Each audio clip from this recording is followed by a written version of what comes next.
अभिषेक बॅनर्जीला किंवा त्या कल्याण बॅनर्जीला जी मारझोड झाली आहे त्यात चारण्याची कोंबडी आणि बाराण्याचा मसालावाला प्रकार जास्त होता. त्या अभिषेक बॅनर्जीचा चष्मा फुटला, खेचातानीत फुटला असेल, हेल्मेट होतं म्हणून डोकं वाचलं, 4-2 अंडी पडली अंगावर, शर्ट फाटला, पण जबरी दुखापत काय साधं खरचटलं देखील नाहीये त्याला, असा त्याचा मेडिकल रिपोर्ट आहे. त्याला नंतर तिथून हॉस्पिटलला नेला होता, पण तो बोंब मात्र भलतीच मारतोय.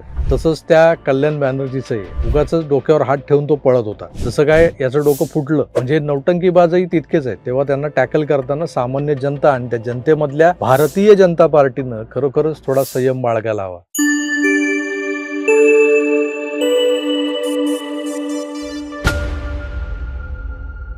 काय अवस्था करून ठेवली आहे भाजपनं या देशातल्या विरोधी पक्षाची.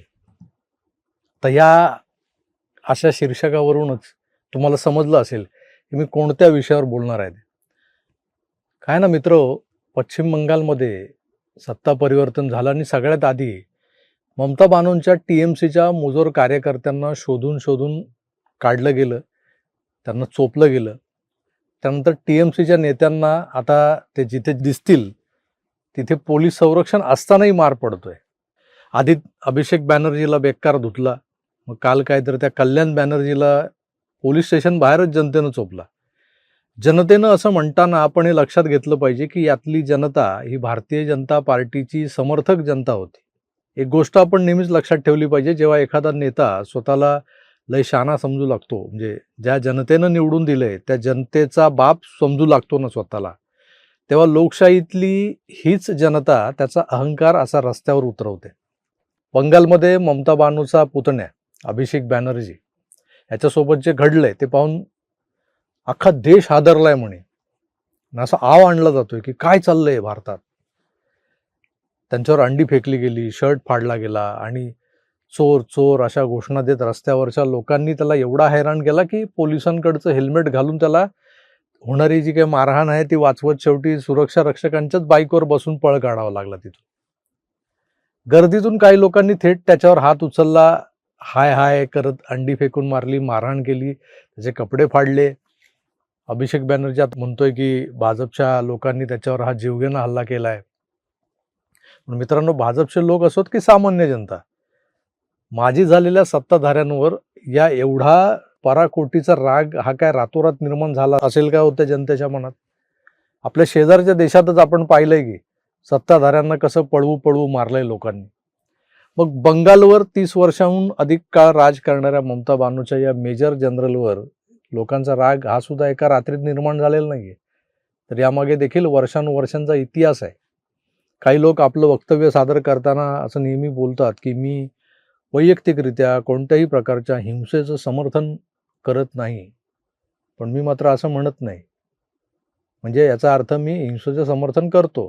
कोणालाही उगाचच मारहाण होणं हे तसं चुकीचंच आहे, पण अभिषेक बॅनर्जीला झालेली मारहाण उगाचच नाही झाली.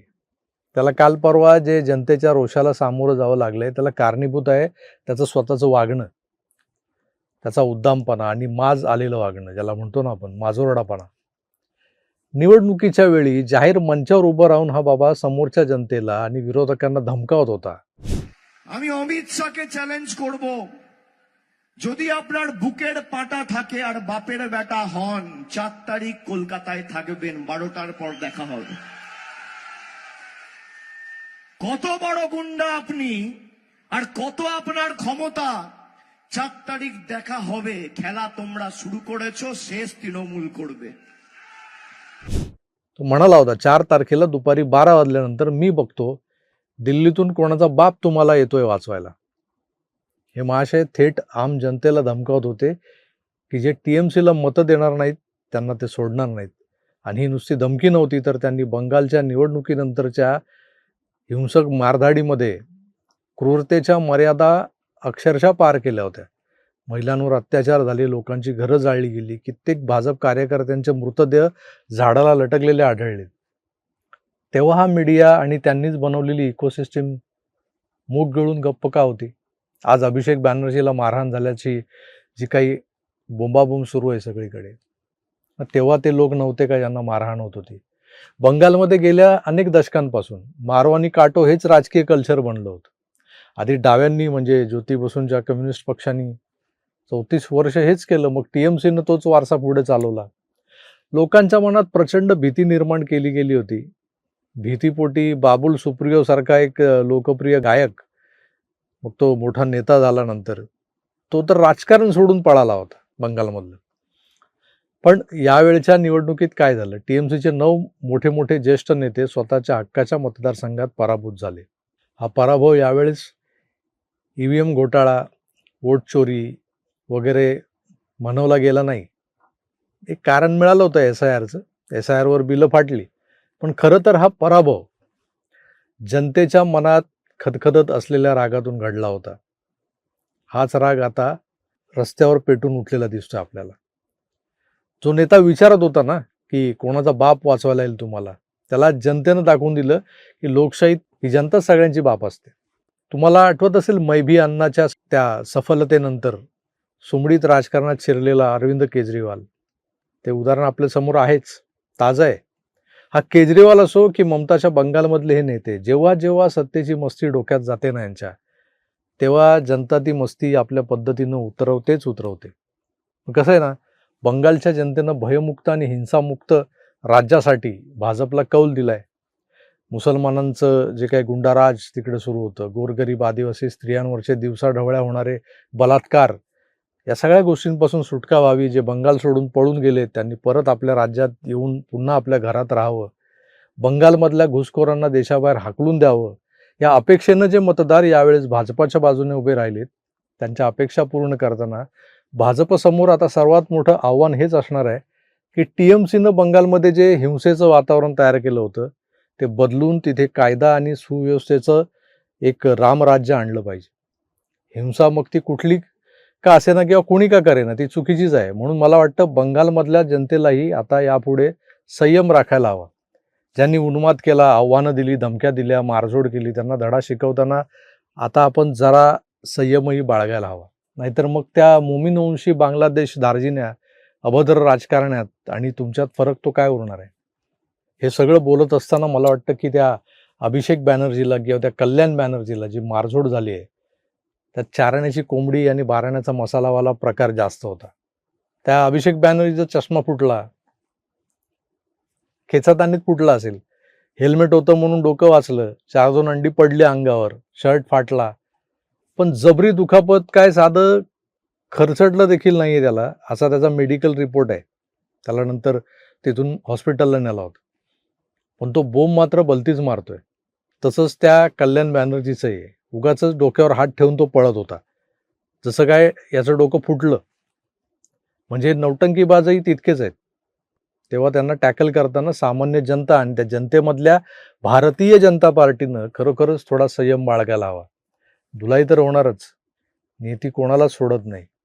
आता नियती खरोखरच आपला सूड वेळ आल्यावर उगवते का, यावर तुमचं काय मत आहे ते मला कमेंट्स करून जरूर कळवा. जे घडलंय ते भारतातल्या लोकशाहीला तसं मान्य नाही आहे. गांधीजी, मोहनदास करमचंद गांधीजी हे आम्हाला शिकवून गेलेत की अहिंसा हाच खरा या लोकशाहीचा एक मूलमंत्र आहे, गाभा आहे. आता ह्या लोकशाहीत हिंसेला किती महत्त्व आलंय हे आपण केरळमध्ये पाहिलं, बंगालमध्ये पाहिलं, आणि वेळोवेळी जिथं जिथं सत्ताधारी पराभूत होत असतात तिथं तिथं ही हिंसा पाहिलेली आहे. त्यामुळे बंगालमध्ये जे काय घडत होतं इतकी वर्ष, केरळमध्ये जे काय घडलंय किंवा घडतंय, आजही अनेक राज्यांमध्ये ज्या पद्धतीनं आपला पराभव समोर दिसायला लागला की लोक हे राजकारणी वेडेपिसे होतात, हे सगळं बघितल्यानंतर खरोखरच या लोकशाहीला काही अर्थ आहे का, हा विचार सर्वसामान्यांच्या मनात येतो. मग ती जनता रस्त्यावर उतरते, नेत्यांना आपलं खरं रूप दाखवते. आता ही जनता आणि भारतीय जनता पार्टी यांच्यात कुठेतरी फरक आहे. जनता म्हणजेच भारतीय जनता पार्टी असं कोणी समजू नये. आणि तसं समजून जर कोणी काही आगळीक करत असेल तर त्या आगळिकेचे परिणाम पक्षाला भोगावे लागतील, असा सर्व बाजूनी विचार करून यापुढची पावलं टाकत बंगाल आता जिंकलंय ते यापुढेही राखायचं आहे, एवढं मात्र भाजपनं लक्षात ठेवायला हवं. मी तुर्तास इथेच थांबतो. जसं मी तुम्हाला विचारलं, तुमचं मत काय? जरूर कळवा. पुन्हा भेटूच, तर आपली काळजी घ्या आणि पाहत राहा आपलं आवडतं यूट्यूब चॅनल आकार DG9. धन्यवाद. नमस्कार.